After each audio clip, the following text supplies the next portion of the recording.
إلى حضرتنا المصطفى محمد صلى الله عليه وسلم وعلى آله وأصحابه وأزواجه وذريته وأهل بيته أجمعين وحد شيخنا مرشدنا الفاتحة. بسم الله الحمد لله رب العالمين الرحمن الرحيم مالك إياك نعبد صراط الذين أنعمت عليهم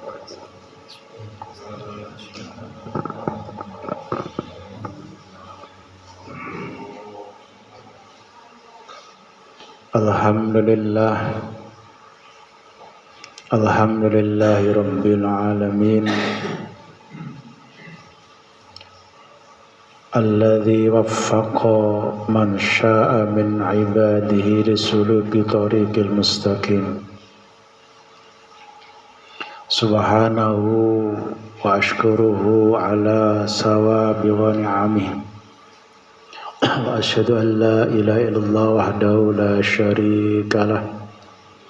Wa asyhadu anna Muhammadan abduhu wa rasuluh adda ila kulli khair wal muhadzir min kulli syai. Allahumma shalli wa sallim wa barik ala sayyidina Muhammad wa ala alihi wa ashabi salatan wa salaman daimain mutalazimain ila yaumiddin. Subhanaka la ilma lana illa ma 'allamtana innaka antal alimul hakim. Rabbana iftah bainana wa baina qaumina bil haqqi wa anta khairul fatihin. Allahu hadiri, Allahu nadiri, Allahu syahidun alayya wa huwa ma'i wa mu'ini ma kulli syai'in muhit. Amma ba'du. Ikhwan akhwat yang berbahagia, patut kita bersyukur kepada Allah Subhanahu wa taala yang mana kita masih diberi umur panjang dalam kesehatan, dalam ketaatan, sehingga kita masih bertemu dengan salah satu bulan yang mulia, bulan yang diagungkan oleh Allah, yakni bulan Rajabul Murajab. Semoga kita diberi Allah kekuatan untuk bisa menghormati, memuliakan bulan Rajab tersebut, yang mana kalau kita mampu menghormati, memuliakan bulan Rajab tersebut, insya Allah kita menjadi hamba-hambanya Allah yang dimuliakan oleh Allah Subhanahu wa taala. Amin ya rabbal alamin. Ikhwan akhwat yang berbahagia, kemarin Sayyid Sabiq dalam kitabnya beliau mengatakan bahwa tasawuf itu merupakan ruhnya agama Islam, sedangkan syariat adalah badannya jasmani daripada Islam. Artinya apa? Bahwa tasawuf itu sangat penting kedudukannya di dalam agama Islam. Oleh karena itu, setiap orang Islam hendaknya menempuh, mempelajari daripada ilmu tasawuf dengan mengikuti salah satu ajaran yang disebut dengan thariqah. Kemudian tasawuf tersebut itu merupakan daripada akhir pengobatan jika seorang manusia telah terjangkit daripada penyakit-penyakit jiwa, penyakit-penyakit batin yang sangat mematikan, yang sangat sulit untuk diobati secara lahiriah. Secara fikih pun sulit, mereka tidak akan jera, tidak akan kapok meskipun berulang-ulang kali telah diberi hukuman yang bertubi-tubi. Oleh karena itu, tasawuf itu merupakan obat yang terakhir bagi mereka. Lalu apakah tasawuf tersebut? Para ulama itu memberi pengertian tentang tasawuf berbeda-beda. Karena apa? Tasawuf itu ada hubungannya dengan kondisi daripada spiritual orang, kondisi daripada hati seseorang. Yang mana kondisi tersebut itu dipengaruhi oleh rasa dzauqiyah mereka, mengalami, merasakan secara langsung daripada pelajaran-pelajaran agama atau ibadah-ibadah yang mereka lalui dan mereka kerjakan. Oleh karena itu mereka para ulama sufi itu mengartikan sufi, mendefinisikan daripada tasawuf itu agak berbeda, banyak berbeda, tapi pada intinya adalah sama. Berbeda dengan definisi tentang ilmu syariat dan fikih, rata-rata sama. Semisal daripada rukun sholat, apa itu sholat, apa itu istinja, apa itu daripada itu dan seterusnya. Karena fikih itu berhubungan dengan perbuatan-perbuatan ibadah-ibadah yang bisa dilihat dengan kasat mata di situ. Bahkan hukumnya pun meskipun berbeda itu hampir sama. Tetapi kalau ilmu tasawuf yang berhubungan dengan daugiyah, pengalaman langsung, oleh karena itu karena langsung mereka setiap pribadi daripada manusia, terutama para sufi itu berbeda-beda, sehingga dengan pengalaman yang berbeda mereka para ulama sufi mendefinisikan daripada tasawuf itu berbeda-beda. Tetapi sekali lagi intinya sama, yaitu mengajak kita sadar bahwa diri manusia terdiri daripada rangkaian jasmani dan rohani, yang mana rohani nanti akan menyetir menjadi pimpinan daripada jasmani mereka. Yang pertama, tasawuf menurut Syekh Ibrahim Al-Adham. Ini salah satu walinya Allah yang sangat luar biasa. Termasuk kategori beliau adalah wali nujaba.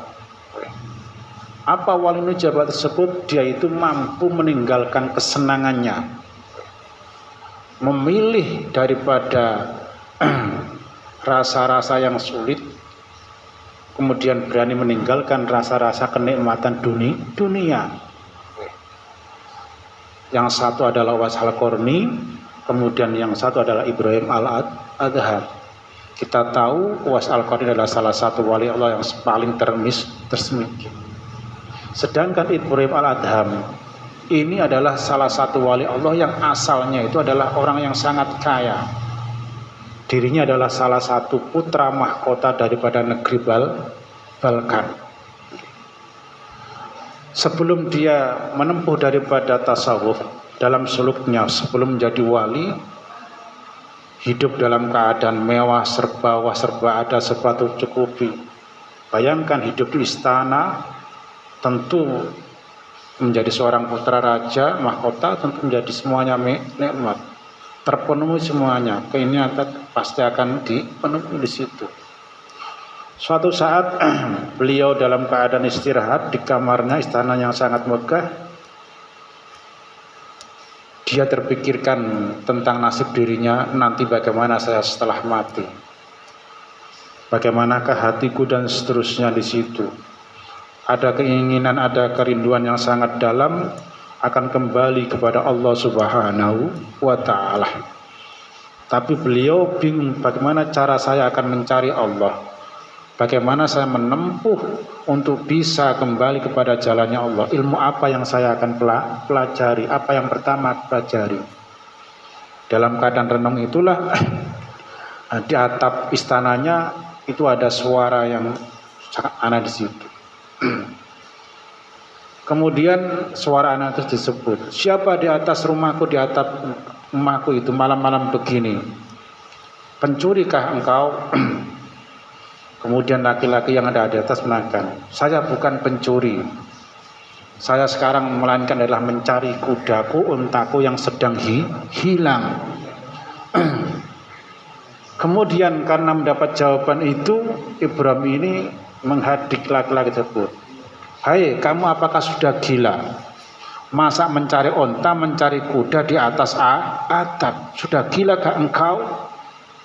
Kemudian laki-laki menjawab, wahai Ibrahim Adham, lebih gila lagi jika seorang ingin mencari Allah, ingin mencari hatinya yang hilang, ingin mencari obat hatinya yang sedang sakit parah, tapi dirinya ternyata dalam keadaan mewah, dalam keadaan serba ada, dalam keadaan serba mana mungkin engkau akan bisa bertemu dengan Allah sedangkan keadaanmu, pangkatmu dengan menghalangi engkau bertemu dengan Allah, apakah itu tidak gila lagi? Jawab laki-laki tersebut. Sehingga jawaban itu menyadarkan daripada Ibrahim Adham. Seketika itu dalam hatinya ingin meninggalkan segala yang mereka miliki, kemewahan yang ada, istana yang ada. Kemudian dia bertukar alih dengan anak buahnya, pengembalanya. Ini pakaianku engkau pakai dan pakai aku. Segala yang kau miliki silakan kamu miliki. Saya akan mencari Tuhan, akan Allah. Kemudian beliau ini perjalanannya ingin menuju kota suci Mekah. Dalam perjalanan beliau untuk menyambung hidupnya, terutama makan, dan dia itu bekerja mencari kayu bakar. Nah, setelah mencari kayu bakar kemudian dijual. Nah, setelah hasilnya dijual mendapatkan uang apa? Dia hanya mengambil sebagian untuk dirinya untuk makan, kemudian lebihnya untuk fakir miskin untuk disodakohkan. Karena salah satu ciri wali nujaba adalah menanggung beban daripada makhluk-makhluk yang ada di situ. Beliau mengatakan tasawuf adalah luhurnya sebuah tujuan yang dicita-citakan setiap umat, setiap manusia agar terhindar dari tergelincir langkah-langkah daripada mengikuti bujuk rayu dunia, bujuk rayu setan. Jadi yang pertama,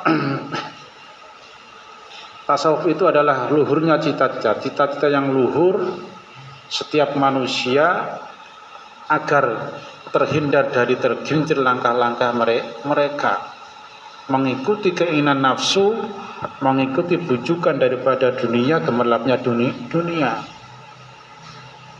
Artinya apa? Bukan kita orang Islam ini dilarang untuk mencintai dunia, bukan dilarang kita untuk menjadi kaya, bukan. Tetapi jangan sekali-kali bahwa dunia itu menjadi tujuan utama. Kita diwajibkan untuk usaha, diwajibkan untuk bekerja dan seterusnya, diwajibkan agar kita mencari kehidupan dunia. Tetapi sekala kita mendapatkan dunia, jangan lupa bahwa dunia itu bukan tujuan, melainkan apa? Dunia adalah jembatan untuk menuju kampung hakiki, kampung yang kekal abadi, yakni akhirat. Setelah mendapatkan dunia ini dijadikan jembatan, dijadikan motor untuk menuju kampung akhirat. Karena sekali lagi tidak semuanya ibadah itu gratis. Ibadah membutuhkan biaya. Umroh, haji, sholat juga itu biaya. Bahkan infak sedekah itu butuh biaya. Untuk menjadi orang yang dermawan butuh biaya. Ketika seorang itu telah mendapatkan dunia, maka dunia itu dijadikan menjadi jembatan untuk mendapatkan ridhonya Allah. Kemudian melakukan tingkah laku zuhud, menghindar, selektif dari apa-apa yang dihalalkan oleh Allah, bukan dari sesuatu yang diharamkan oleh Allah. Ini sulit lagi. Zuhud menghindar dari segala sesuatu yang dihalalkan oleh Allah. Artinya apa? Kita selektif betul tentang masalah sesuatu yang dihalalkan. Kalau haram sudah pasti, kalau subhat sudah pasti. Nah, kita ini kan sering mendapatkan yang halal. Apa diantaranya? Ya makan. Kita bekerja kemudian makan, minum. Tetapi untuk bertingkah laku zuhud adalah makan, minum, mengambil dunia secukupnya. Coba bayangkan, secukupnya. Artinya kalau kita hanya cukup satu piring, tidak boleh melebihi daripada satu piring. Coba kita ingat mangkoba dari Syekh Abdul Qadir Jailani. Ketika beliau melakukan satu rihlah, perjalanan suluk beliau untuk mendapatkan ilmu yang manfaat di situ, beliau makan. Kemudian setelah suatu saat dalam keadaan lapar, dalam keadaan dahaga, di situ ada yang kenal.